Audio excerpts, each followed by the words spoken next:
Greetings! This is Griff Ruby with yet another Isaac Asimov short story review. And in this case, neither the cover art nor the cover at all mentions Isaac Asimov in any way. Of course, he does show up in the table of contents with a story called The Message by Isaac Asimov, page 120. And that's all. So let's see what we got at page 120. Fantasy and science fiction. There is a short blurb. And the blurb reads, once again, the versatile Mr. Asimov switches from quarter-million-word transgalactic epics to the tidy limits of an ultra-short short, and reveals the truth behind one of man's most cryptic symbols. It's not in the same category as a pun. It's not a pun, thankfully. Although, sometimes the puns worked out, like in Dream World, but it's not a pun. But it does end with an interesting explanation, a science fiction kind of explanation, for something, let's just say a little design motif that was very common around World War II. It was just something that these soldiers would do wherever they went, and nobody ever knew why. It was just something they wanted to do.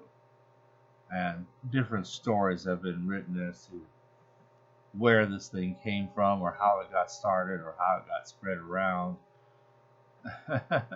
This is another one, a much more fanciful one. Basically, you got a 30th century where, presumably in the 30th century, things are kind of peaceful and wound down and straightforward, and somehow civilization has become very, very tame. Well, whatever, okay. When somebody from the 30th century wanted to explore the adventurousness of the mid-20th century, and especially its massive war, World War II, wants to visit that time as an observer. And so he goes back to this time. Now, it starts with a short introduction among some guys who had been in World War II, and they survived, and maybe they gathered about 10 years later, and they can kind of talk about it, reminisce. It says here, they call to mind the days under fire. They remembered sergeants and girls, both with exaggeration. Deadly things became humorous in retrospect, and trifles disregarded for 10 years were hauled out for an airing. So you got these three guys kind of talking together, and they're kind of talking about this whatever it is, without saying what it is. They're thinking, how do you account for it? First, who started it? The second short, no one started it. Everyone was just doing it like a disease, I suppose. The third one said softly, it became a sort of symbol to me, ... That sentence did not get copied over when this story otherwise got produced, gathered into Earth is Room Enough. Again with the same title, The Message. Other than that, they appear to be identical. So, third guy continues, and this is in Earth is Room Enough. Maybe because I came across it first when I was under fire for the first time, North Africa. So,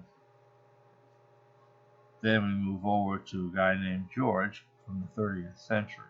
He goes back, he finally gets approved, he can be here, he'll be safe, he shouldn't be able to do anything that would make a difference. He does do something that makes a difference. I won't spoil it with the end, but suffice to say, it's a good story. It's a good little story, and you get a lot of enjoyment. And I kind of wish I could reveal it, but well, I wish I knew how to illustrate it. So let me see if I can figure out a way to do this. Maybe I can't. I'd like to. So I'll just kind of have to illustrate